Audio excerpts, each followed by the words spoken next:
Abbiamo cominciato questa puntata, Amici di Verde a Nord-Est, da Roma e la chiudiamo dal Veneto. Ci troviamo a Vittorio Veneto, siamo nel Teatro da Ponte di Serravalle, siamo qui per la serata conclusiva della Primavera del Prosecco. Io sono in compagnia di due graditi ospiti, a cui diamo il benvenuto: Eleonora Daniele al mio fianco, madrina di questa serata, e Giovanni Folador, presidente dell'UNPLI, del Proloco del Veneto. Presidente, mi perdonerà, ma insomma per cavalleria noi cominciamo dalle donne. Ci mancherebbe altro. Allora, Eleonora, prima volta ci dicevi a Sì. Vittorio Veneto, però insomma la Primavera del Prosecco è un buon motivo per ritornarci. Sicuramente, intanto è stato un colpo d'occhio molto forte venire qua questa sera, perché la prima impressione che si ha entrando nelle vostre strade è proprio la sensazione di libertà, di apertura, di bellezza, di paesaggio e anche di tutela paesaggistica, che è fondamentale, perché se si hanno le strutture adeguate a valorizzare i percorsi ambientali, beh, questo sicuramente rappresenta una grande sfida, no? Un po' tutto il paese, però il Veneto in questo, devo dire, rappresenta una grande eccellenza, e queste zone sono una vera eccellenza anche nella produzione gastronomica, anche nella produzione vitivinicola, e in questo senso la Primavera del Prosecco rappresenta un primato. Intanto un primato per la grande capacità di valorizzazione, di comunicazione che vi è anche per la promozione di questo grande prodotto,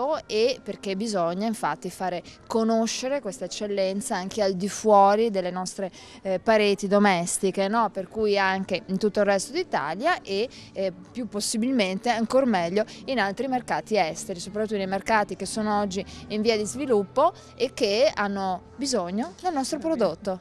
Eleonora, tu con il tuo lavoro conduttrice di Linea Verde Sì. hai girato un po' tutta l'Italia, ma ti era mai capitato di parlare per esempio con i produttori di vino delle nostre zone? Sì, beh, questo sì, anche perché mio padre era un produttore di vino, diciamo che Del faceva il Padovano? commerciante, però faceva anche il produttore di vino, come capita e capitava a tante famiglie, no? Perché ci si trovava comunque con i terreni ereditati dal padre o dal nonno, comunque terreni, aziende di famiglia che si portavano avanti anche con magari altre attività.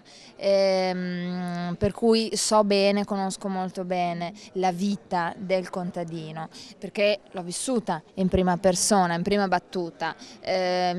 Ovviamente con l'esperienza che ho fatto a Linea Verde io ho girato con tantissimi appunto produttori, non solo, però anche con tanti, io li chiamo impresari dell'agricoltura, perché sono dei veri e propri impresari, nel senso che riescono a costruire davvero, a volte anche con delle fatiche enormi, la burocrazia, però riescono a costruire dei luoghi, degli ambienti, delle produzioni, delle aziende che rappresentano per noi una grande risorsa vitale.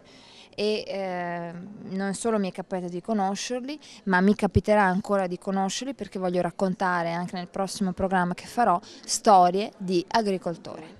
Se c'è la Primavera del Prosecco, non lo dimentichiamo, è anche grazie appunto ai bravissimi viticoltori che allevano la vite. Allora, Presidente Foladoro, Primavera del Prosecco, insomma 18 anni, insomma di strada ne avete fatta. Sì, quando siamo partiti sembrava una scommessa mettere insieme tante manifestazioni, e invece abbiamo raggiunto la maggiore età e l'abbiamo raggiunta insieme a tutto il territorio, a tutti i produttori, ma anche a tutti quelli che lavorano nel territorio per valorizzare questo prodotto, per valorizzare poi il territorio del Conegliano Valdobbiadene. Con tante altre manifestazioni. Stasera abbiamo parlato anche di cultura, abbiamo parlato di fotografia, abbiamo parlato di sport e abbiamo parlato di gastronomia, perché poi il vino è ovviamente anche abbinamento con il cibo e abbinamento con anche tutti gli altri prodotti tipici del nostro territorio.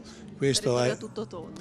sì, questa è Primavera del Prosecco e questa è quella che noi vogliamo portare avanti anche per il futuro.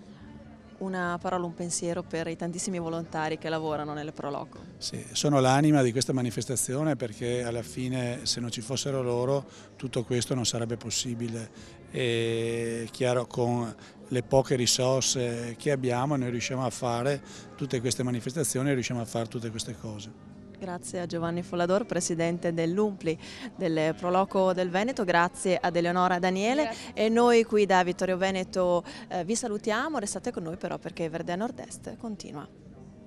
Grazie. Grazie Eleonora. Complimenti. Grazie. Giovanni.